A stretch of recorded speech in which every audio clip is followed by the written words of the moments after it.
பச்சையிலிருந்து சான்றிதழ் உள்ளவர்கள் பூமியை சுதந்திரத்துக் கொள்வார்கள். சான்றிதழ் உள்ளவர்கள் பூமியை சுதந்திரத்துக் கொள்வார்கள். சான்றிதழ் உள்ளவர்கள் பூமியை சுதந்திரத்துக் கொள்வார்கள்.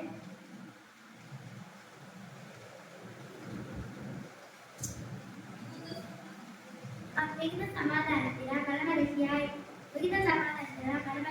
இருக்கிறார்கள். தேவனே துன்மார்க்கன் நீதிமானுக்கு விரோதமாய் தீங்கி நினைத்து அவர் பேரில் பற்றிருக்கிறார். ஆண்டவரே அவர்களை நகைக்கிறேன். அவர்கள் நாள் வருகிறது என்று காண்கிறார். சிறுமை பெருமையானவனை மடிவிக்கவோ செம்மை மார்க்கத்தாரை இலக்கணவோ துன்மார்க்கர் பட்டயத்தை உருவி தங்கள் வில்லை நாடுகிறார்கள். ஆனாலும் அவர்கள் பட்டயத்தை அவர்கள் இதயத்திற்குள் உருவிப்போம். அவர்கள் வில்லுகள் நாடுகிறார்கள். அவர்கள் வில்லுகள் புரியும்.